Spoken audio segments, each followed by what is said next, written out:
semuanya, selamat datang di video presentasi kelompok kami. Kami dari kelompok 3 akan mengajak Anda mengenal lebih dekat tentang sebuah zat yang mungkin sering kita temui, namun jarang kita sadari kehadirannya, yaitu selulosa mikrokristalin atau MCC.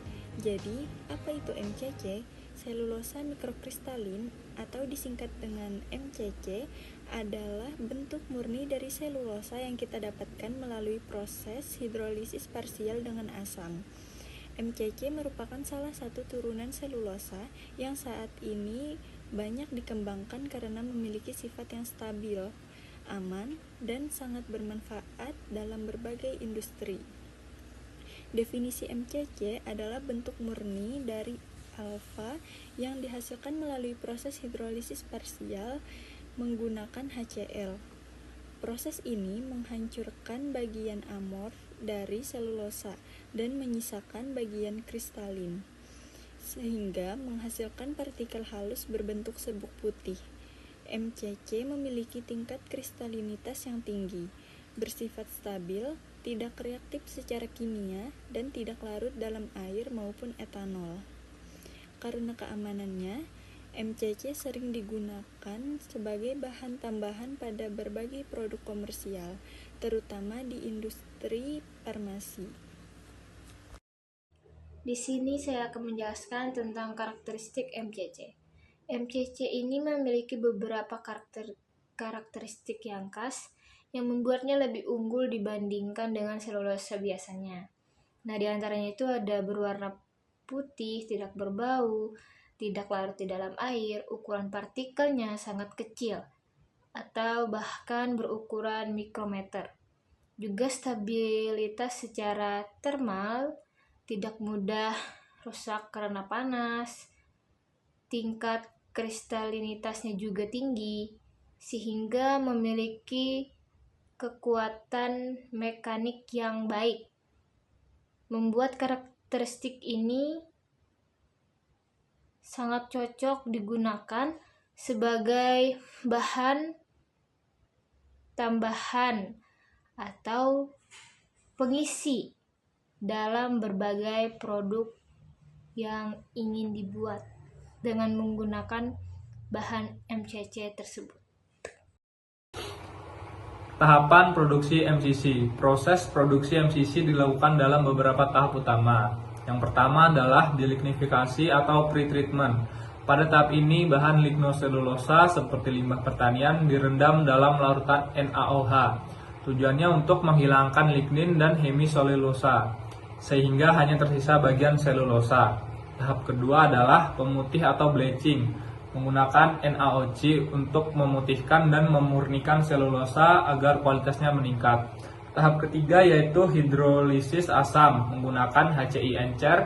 Tahap ini penting karena berfungsi menghancurkan bagian amorf dan menyisakan bagian kristalin yang akan menjadi MCC. Terakhir, dilakukan pencucian hingga netral dan pengeringan. Hasil akhir dari tahap ini adalah serbuk putih halus yang disebut selulose mikrokristalin. Oke, jadi di sini aku bakal ngejelasin tentang pengaplikasian selulosa mikrokristalin di berbagai industri. Yang pertama ada industri farmasi. Jadi di industri farmasi, selulosa mikrokristalin sangat umum digunakan sebagai bahan pengisi dan pengikat tablet serta kapsul. Yang kedua, mikrokristalin ini membantu membuat tablet lebih padat, tidak mudah hancur saat penyimpanan, tetapi tetap mudah pecah ketika dikonsumsi. Selain itu, mikrokristalin tidak reaktif terhadap obat sehingga aman dikombinasikan dengan berbagai bahan aktif. Yang kedua ada industri pangan. Di industri pangan, selulosa mikrokristalin ini berperan sebagai penstabil, pengemulsi, pengental, dan anti-caking. Contohnya pada produk saus, es krim, minuman, bubuk, dan makanan olahan. Terus, selulosa mikrokristalin ini membantu menjaga tekstur, volume, dan kestabilan produk agar tidak cepat rusak. Yang ketiga, ada industri kosmetik. Di industri kosmetik, selulosa mikrokristalin dipakai sebagai pengisi dan pengikat pada produk seperti bedak, lotion, dan krim. Terus, fungsinya adalah untuk memberikan kekentalan dan stabilitas serta membuat tekstur produk lebih halus. Yang keempat atau terakhir yaitu ada pada industri material ramah lingkungan, di mana selulosa mikrokristalin itu digunakan dalam industri material ramah lingkungan sebagai penguat pada bioplastik dan komposit alami.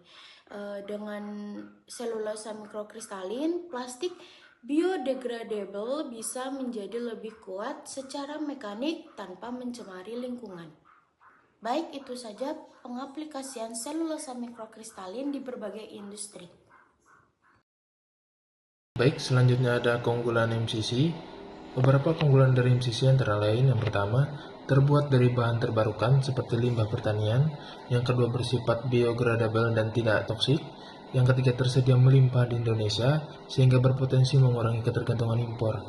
Dan yang terakhir, dapat meningkatkan sifat mekanik produk akhir sehingga kualitas produk menjadi lebih baik.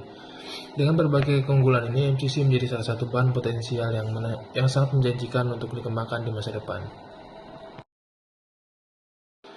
Lalu yang terakhir ada kesimpulan. Dapat disimpulkan bahwa MCC merupakan produk inovatif yang dihasilkan dari limbah biomasa. MCC memiliki banyak manfaat dan aplikasi di berbagai industri. Selain itu, pengembangan MCC juga mendukung ekonomi hijau, ramah lingkungan, dan mengurangi limbah pertanian di Indonesia. Karena potensinya yang besar, MCC sangat prospektif untuk dikembangkan lebih lanjut di Indonesia.